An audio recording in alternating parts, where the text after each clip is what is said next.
Hi friends, ಎಲ್ರಿಗೂ ನಮಸ್ಕಾರ. ಸ್ಪರ್ಧಾ ಚರಿತ್ರೆ ಚಾನಲ್ಗೆ ಸ್ವಾಗತ. ಆತ್ಮೀಯ ಸ್ಪರ್ಧಾರ್ಥಿಗಳೇ, ಇಂದಿನ ವಿಡಿಯೋದಲ್ಲಿ ಕೆಸೆಟ್ 2025 ಅರ್ಹತಾ ಪರೀಕ್ಷೆಗೆ ಸಂಬಂಧಿಸಿದಂತೆ ಪತ್ರಿಕೆ 2 ಇತಿಹಾಸ ವಿಷಯದ ಪಠ್ಯಕ್ರಮದಲ್ಲಿ 10 ಅಧ್ಯಾಯಗಳಲ್ಲಿ ಉಳಿದ ಅಧ್ಯಾಯಗಳ ಬಗ್ಗೆ ತಿಳಿದುಕೊಳ್ಳೋಣ.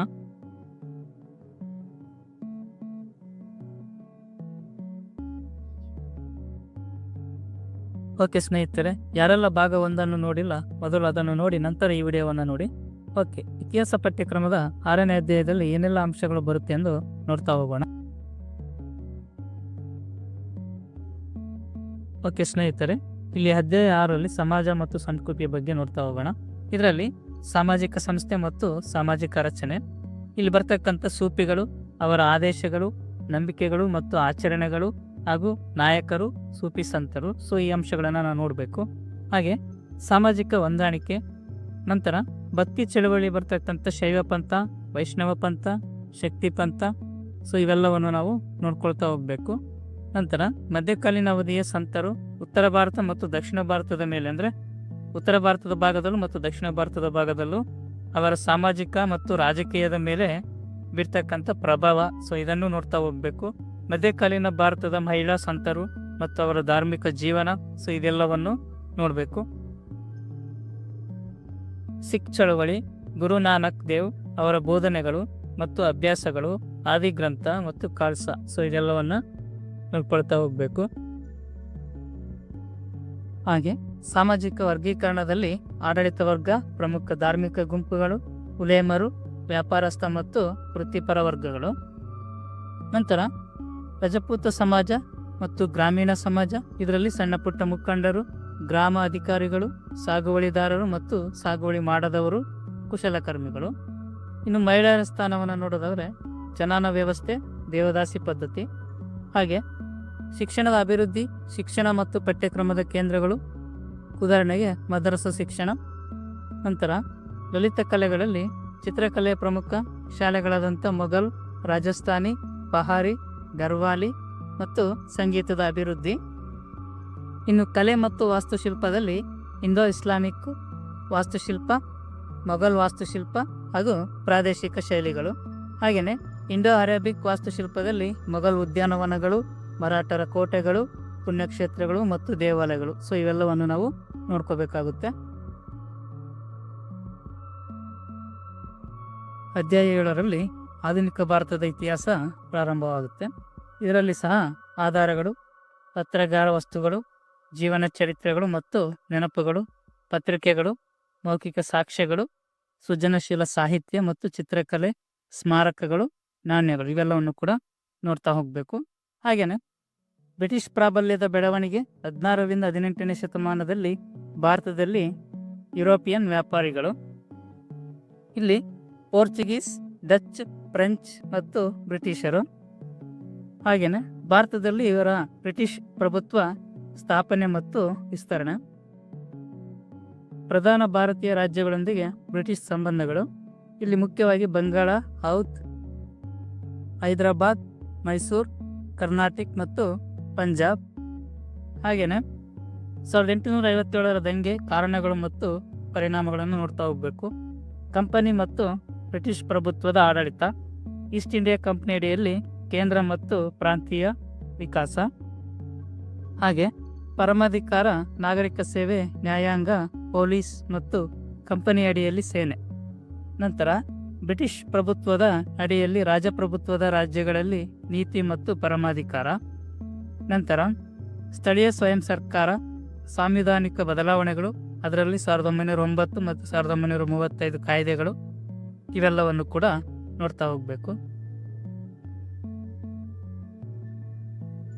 ಹಾಗೇನೆ ಅಧ್ಯಾಯ 8ರಲ್ಲಿ ವಸಾಹತುಶಾಹಿ ಆರ್ಥಿಕತೆ, ಇಲ್ಲಿ ಆರ್ಥಿಕತೆಯಲ್ಲಿ ಏನೆಲ್ಲ ಬದಲಾವಣೆ ಆಯಿತು ಅನ್ನೋದನ್ನು ನೋಡ್ತಾ ಹೋಗಬೇಕು. ಇಲ್ಲಿ ಮೊದಲಿಗೆ ಸಂಯೋಜನೆ, ಪರಿಮಾಣ ಮತ್ತು ವ್ಯಾಪಾರದ ದಿಕ್ಕಿನ ಬದಲಾವಣೆ.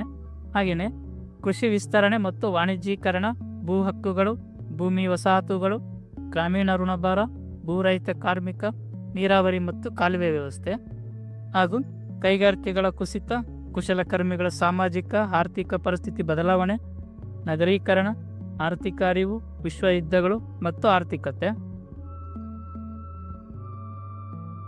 ಬ್ರಿಟಿಷ್ ಕೈಗಾರಿಕಾ ನೀತಿ, ಪ್ರಮುಖ ಕೈಗಾರಿಕೆಗಳು, ಕಾರ್ಖಾನೆ ಶಾಸನದ ಸ್ವರೂಪ, ಕಾರ್ಮಿಕ ಮತ್ತು ಕಾರ್ಮಿಕ ಸಂಘಗಳ ಚಳುವಳಿಗಳು, ಹಾಗೂ ಬ್ಯಾಂಕಿಂಗ್, ಹಣ ವಿನಿಮಯ, ರೈಲ್ವೆ ಮತ್ತು ರಸ್ತೆ ಸಾರಿಗೆ, ಸಂವಹನ, ಅಂಚೆ ಮತ್ತು ತಂತಿ, ಹೊಸ ನಗರ ಕೇಂದ್ರಗಳ ಬೆಳವಣಿಗೆ, ನಗರ ಯೋಜನೆ ಮತ್ತು ವಾಸ್ತುಶಿಲ್ಪದ ಹೊಸ ವೈಶಿಷ್ಟ್ಯ, ಹಾಗೂ ನಗರ ಸಮಾಜ ಮತ್ತು ನಗರ ಸಮಸ್ಯೆಗಳು, ಕ್ಷಾಮಗಳು, ಸಾಂಕ್ರಾಮಿಕ ರೋಗಗಳು ಮತ್ತು ಸರ್ಕಾರದ ನೀತಿ.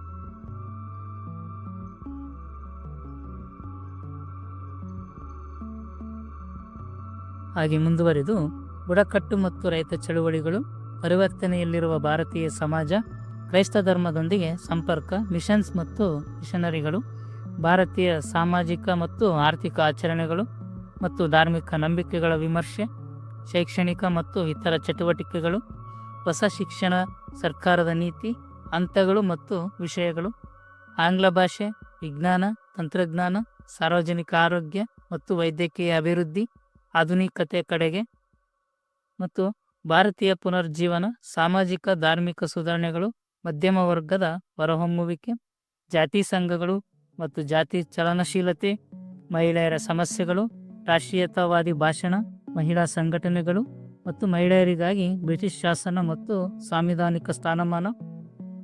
ನಂತರ ಮುದ್ರಣಾಲಯ, ಪತ್ರಿಕೋದ್ಯಮ ಚಟುವಟಿಕೆ ಮತ್ತು ಸಾರ್ವಜನಿಕ ಅಭಿಪ್ರಾಯ, ಭಾರತೀಯ ಭಾಷೆಗಳು ಮತ್ತು ಸಾಹಿತ್ಯ ರೂಪಗಳ ಆಧುನೀಕರಣ, ಚಿತ್ರಕಲೆಯಲ್ಲಿ ಮರುನಿರ್ದೇಶನ, ಸಂಗೀತ ಮತ್ತು ಪ್ರದರ್ಶನ ಕಲೆಗಳು.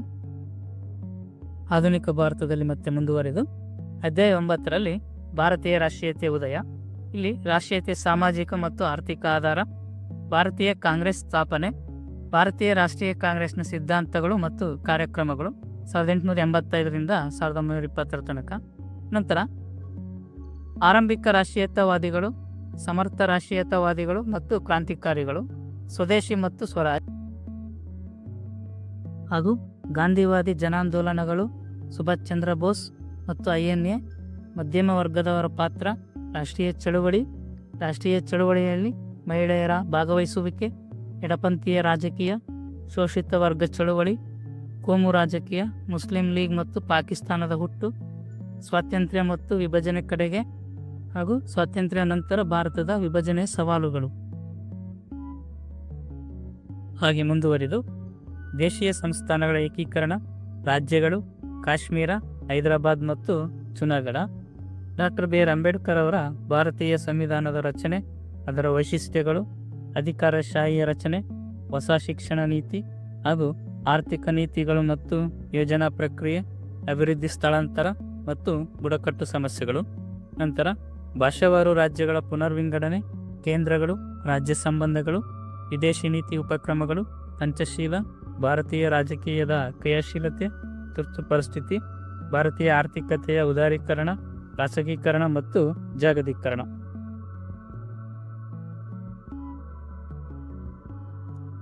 ಓಕೆ ಸ್ನೇಹಿತರೆ, ಅಧ್ಯಾಯ 1ರಿಂದ 9 ತನಕ ಪ್ರಾಚೀನ ಭಾರತದ ಇತಿಹಾಸ, ಮಧ್ಯಕಾಲೀನ ಭಾರತದ ಇತಿಹಾಸ ಮತ್ತು ಆಧುನಿಕ ಭಾರತದ ಇತಿಹಾಸವನ್ನು ಒಳಗೊಂಡಂಥ ಅಂಶಗಳನ್ನು ನಾವು ನೋಡ್ತಾ ಹೋದ್ವಿ. ಈಗ ಅಧ್ಯಾಯ 10ರಲ್ಲಿ ಐತಿಹಾಸಿಕ ಸಂಶೋಧನಾ ವಿಧಾನ ಮತ್ತು ಐತಿಹಾಸಿಕ ಬರವಣಿಗೆ, ಇದಕ್ಕೆ ಸಂಬಂಧಿಸಿದಂತೆ ಐತಿಹಾಸಿಕ ವಿಧಾನ, ಸಂಶೋಧನಾ ವಿಧಾನ ಮತ್ತು ಇತಿಹಾಸ ಶಾಸ್ತ್ರ, ಈ 3 ವಿಭಾಗಗಳಲ್ಲಿ ಕೆಲವೊಂದು ಅಂಶಗಳನ್ನು ನೀಡಲಾಗಿದೆ. ಸೊ ನೋಡ್ತಾ ಹೋಗೋಣ. ಐತಿಹಾಸಿಕ ವಿಧಾನದಲ್ಲಿ ಮೊದಲಿಗೆ ಇತಿಹಾಸದ ವ್ಯಾಪ್ತಿ ಮತ್ತು ಪ್ರಾಮುಖ್ಯತೆ ಹಾಗೂ ಇತಿಹಾಸದಲ್ಲಿ ವಸ್ತುನಿಷ್ಠತೆ ಮತ್ತು ಪಕ್ಷಪಾತ ವಿಮರ್ಶೆ, ವಿಧಾನ ಕಾರ್ಯಾಚರಣೆ. ನಂತರ ಇತಿಹಾಸದಲ್ಲಿ ವಿಮರ್ಶೆ, ಸಂಶ್ಲೇಷಣೆ ಮತ್ತು ಪ್ರಸ್ತುತಿ, ಇತಿಹಾಸ ಮತ್ತು ಅದರ ಸಹಾಯಕ ವಿಜ್ಞಾನಗಳು, ಇತಿಹಾಸ ವಿಜ್ಞಾನ, ಕಲೆ ಅಥವಾ ಸಮಾಜ ವಿಜ್ಞಾನ, ಇತಿಹಾಸದಲ್ಲಿ ಕಾರಣ ಮತ್ತು ಕಲ್ಪನೆ, ಪ್ರಾದೇಶಿಕ ಇತಿಹಾಸದ ಮಹತ್ವಗಳು, ಭಾರತೀಯ ಇತಿಹಾಸದ ಇತ್ತೀಚಿನ ಪ್ರವೃತ್ತಿಗಳು. ಸೊ ಇಷ್ಟು ಅಂಶಗಳನ್ನು ಈ ಐತಿಹಾಸಿಕ ವಿಧಾನ ಭಾಗದಲ್ಲಿ ನೋಡ್ತಾ ಹೋಗ್ಬೋದು.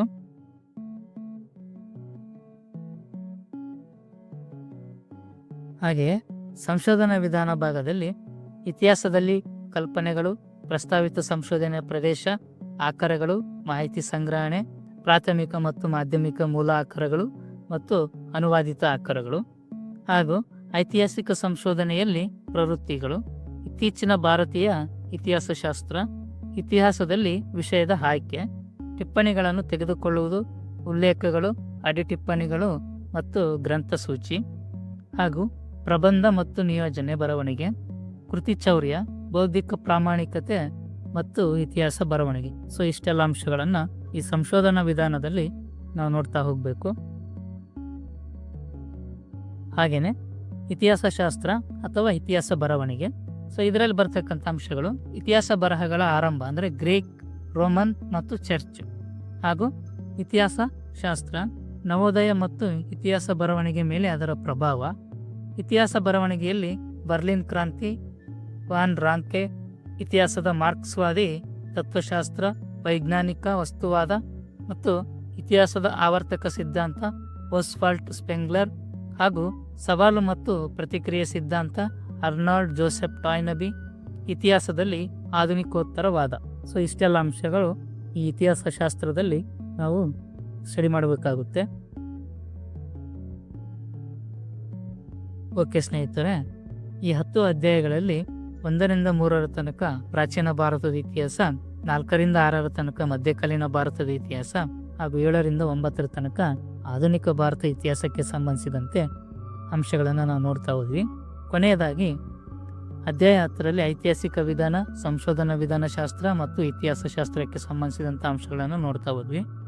ಇವುಗಳಲ್ಲದೆ ಇನ್ನಷ್ಟು ಕೆಲವು ಅಂಶಗಳನ್ನು ಬರ್ತಾ ಹೋಗುತ್ತೆ. ಅವು ಯಾವುದಂತ ನೋಡ್ತಾ ಹೋಗೋಣ. ಓಕೆ ಸ್ನೇಹಿತರೆ, ಈ 10 ಅಧ್ಯಾಯಗಳೊಂದಿಗೆ ಕೆಲವೊಂದು ಸಿದ್ಧಾಂತಗಳು, ಕಲ್ಪನೆಗಳು ಮತ್ತು ಪರಿಭಾಷೆಗಳನ್ನು ಸಹ ನೀಡಲಾಗಿದೆ. ಸೊ ಅವು ನೋಡ್ತಾ ಹೋಗೋಣ. ಭರತವರ್ಷ, ಸಭಾ ಮತ್ತು ಸಮಿತಿ, ವರ್ಣಾಶ್ರಮ, ವೇದಾಂತ, ಪುರುಷಾರ್ಥಗಳು, ಋಣ, ಸಂಸ್ಕಾರಗಳು, ಯಜ್ಞ, ಗಣರಾಜ್ಯ, ಜನಪದ, ಕರ್ಮದ ಸಿದ್ಧಾಂತ, ದಂಡನೀತಿ, ಅರ್ಥಶಾಸ್ತ್ರ ಅಥವಾ ಸಪ್ತಾಂಗ, ಧರ್ಮ ವಿಜಯ, ಸ್ತೂಪ, ಚೈತ್ರ, ವಿಹಾರ, ನಾಗರ, ದ್ರಾವಿಡ, ಬೇಸರ, ಬೋಧಿಸತ್ವ ಅಥವಾ ತೀರ್ಥಂಕರ, ಆಳ್ವಾರರು, ನಾಯನಾರರು, ಶ್ರೇಣಿ, ಭೂಮಿ, ಛಿದ್ರ, ವಿಧಾನ, ನ್ಯಾಯ, ಕರ, ಭೋಗ, ಭಾಗ, ವಿಷ್ಟಿ, ಸ್ತ್ರೀಧನ, ಸ್ಮಾರಕ ಕಲ್ಲುಗಳು, ಅಗ್ರಹಾರಗಳು. ಸೊ ಇವೆಲ್ಲವೂ ಕೂಡ ಕೆಲವೊಂದು ಅಧ್ಯಾಯಗಳಲ್ಲಿ ಬರ್ತಕ್ಕಂಥ ಪಾಯಿಂಟ್ಸ್ ಆಗಿದ್ದು ಅಥವಾ ಕಲ್ಪನೆಗಳು ಅಥವಾ ಸಿದ್ಧಾಂತಗಳಾಗಿದ್ದು, ಇವುಗಳ ಮೇಲೆ ಕೂಡ ಪ್ರಶ್ನೆಗಳನ್ನು ಕೇಳುವ ಸಾಧ್ಯತೆ ಇರ್ತದೆ. ಸೊ ಹಾಗಾಗಿ ಇವುಗಳನ್ನು ಕೂಡ ನಾವು ನೋಡ್ತಾ ಹೋಗಬೇಕು.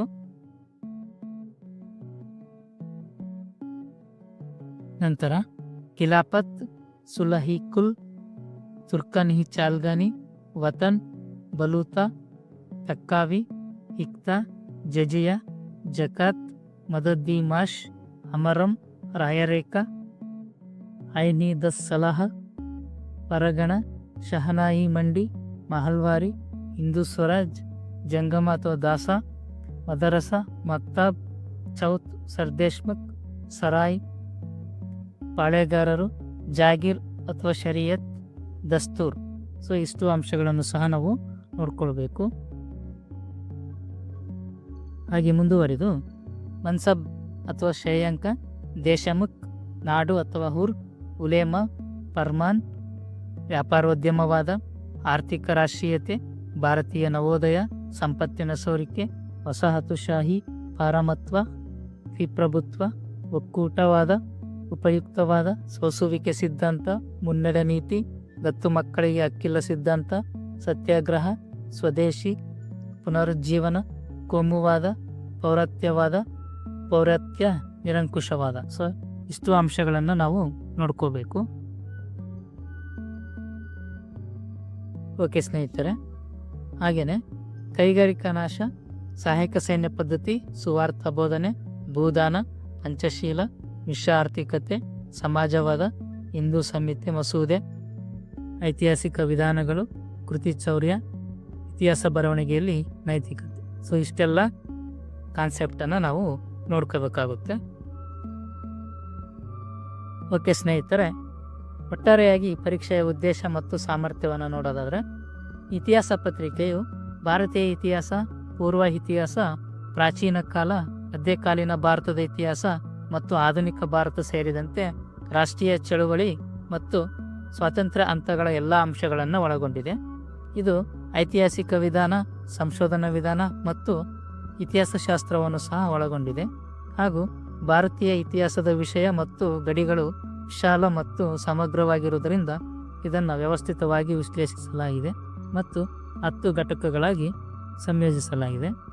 ಆದಾಗ್ಯೂ ಇಲ್ಲಿ ನೀಡಲಾದ ಪರಿಕಲ್ಪನೆಗಳು ಮತ್ತು ಕಲ್ಪನೆಗಳು, ನಿಯಮಗಳು ಘಟಕಗಳಲ್ಲಿ ನಮೂದಿಸದಿದ್ದರೂ ಸಹ ಒಳಗೊಂಡಿರ್ತಕ್ಕಂಥ ವಿಷಯವನ್ನು ಸೂಚಿಸುತ್ತವೆ. ಓಕೆ ಸ್ನೇಹಿತರೆ, ಇದಿಷ್ಟು ಕೆಸೆಟ್ 2025 ಅರ್ಹತಾ ಪರೀಕ್ಷೆಯ ಇತಿಹಾಸ ವಿಷಯಕ್ಕೆ ಸಂಬಂಧಿಸಿದಂಥ ಅಧ್ಯಾಯಗಳ ಒಂದು ಪಠ್ಯಕ್ರಮವನ್ನು ತಿಳಿಸುವಂಥ ಪ್ರಯತ್ನವನ್ನು ಮಾಡಿದ್ದೇನೆ.